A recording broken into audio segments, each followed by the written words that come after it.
মাটিটো কাৰ নামত থাকিল এইটো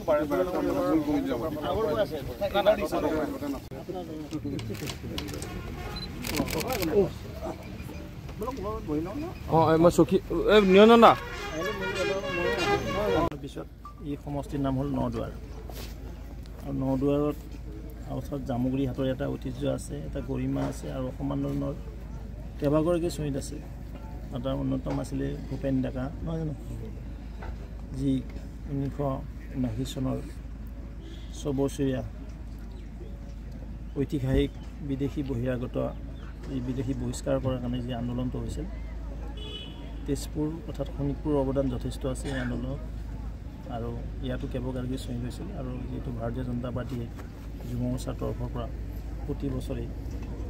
10 ডিচেম্বৰ তাৰিখটো আমি কেন্দ্ৰীয়ভাৱে শ্বহীদ দিৱস আয়োজন কৰি আছোঁ এইবেলি নাগশংকৰ সমষ্টিত আমাৰ সন্মানীয় বিধায়ক নাগশংকৰ নহয় এইটো নদুৱাৰ সমষ্টিত সন্মানীয় বিধায়ক পদ্ম হাজৰিকা ডাঙৰীয়াৰ নেতৃত্বত যুৱ মৰ্চাৰ উদ্যোগত আমি কেন্দ্ৰীয়ভাৱে শ্বহীদ দিৱসটো আয়োজন কৰিছোঁ আৰু তাৰ পৰিস্থিতি বুজ লোৱাৰ কাৰণে প্ৰিপাৰেশ্যন কেনেকুৱা আছে গোটেইখিনি চোৱাৰ কাৰণে আৰু যুৱ মৰ্চাৰ আমাৰ সন্মানীয় সভাপতি ৰাকেশ দাস আৰু তেওঁলোকৰ সহযোগীসকলক উৎসাহিত কৰাৰ কাৰণে ইয়াত আজি উপস্থিত হৈছোঁ কোন কোন উপস্থিত থাকিব সেইদিনা ইয়াত মাননীয় মুখ্যমন্ত্ৰী মহোদয় থাকিব কেইবাগৰাকী আমাৰ অসম মন্ত্ৰী সাংসদ লগতে আমাৰ হোষ্ট এই সমষ্টিৰ সন্মানীয় বিধায়ক যুৱ মৰ্চাৰ নেতৃবৃন্দ আমি সকলো উপস্থিত থাকিম আৰু ইয়াৰ উপৰিও এই অঞ্চলৰ যিসকল সন্মানৰ শ্বহীদ পৰিয়াল তেওঁলোকক ইয়াত আমন্ত্ৰণ কৰা হ'ব আৰু তেওঁলোক ইয়াত সম্বৰ্ধিত কৰা হ'ব এবাৰ প্ৰত্যেক বছৰ ভাৰতীয় জনতা যুৱ মৰ্চা অসম প্ৰদেশৰ ফালৰ পৰা আমি শ্বহীদ দিৱসটো আমি কেন্দ্ৰীয়ভাৱে যিকোনো এখন জিলাত অসমত কৰোঁ এইবাৰ মই সভাপতি হোৱাৰ পিছত মোৰ কাৰণে সৌভাগ্য যে ঐতিহ্যমণ্ডিত চতিয়া সমষ্টি আজি নদুৱাৰ সমষ্টিৰ অন্তৰ্গত জামুগুৰিৰ যি বাৰে চহৰীয়া ভাওনা খেলপথাৰ আছে যাক আমি পকামৰা পথাৰ বুলি জানো তাত আমি এইবাৰ অনুষ্ঠানটো অনুষ্ঠিত কৰিম বুলি মানস কৰিছোঁ আপোনালোকে দেখিছে আমাৰ প্ৰস্তুতি সম্পূৰ্ণৰূপে তুংগত হৈ আছে যিহেতু ইয়াত মুখ্য অতিথি হিচাপে অসমৰ সন্মানীয় মুখ্যমন্ত্ৰী হিমন্ত বিশ্ব শৰ্মা ডাঙৰীয়া থাকিব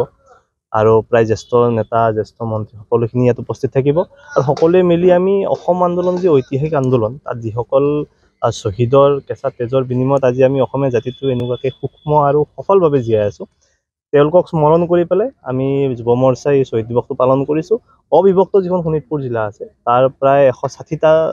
আমাৰ পৰিয়াল আছে শ্বহীদ পৰিয়াল নিৰ্যাতিত পৰিয়াল তেওঁলোকক আমি ভাৰতীয় জনতা যুৱ মৰ্চাৰ ফালৰ পৰা ইয়াত সম্বৰ্ধনা অনুষ্ঠান এটাও ৰখা হৈছে গতিকে সেই শ্বহীদ পৰিয়ালখিনি সম্বৰ্ধনা জনোৱাৰ লগতে আমি প্ৰত্যেকগৰাকী শ্বহীদক স্মৰণ কৰাৰ কাৰণে এই অনুষ্ঠানটো অনুষ্ঠিত কৰিছোঁ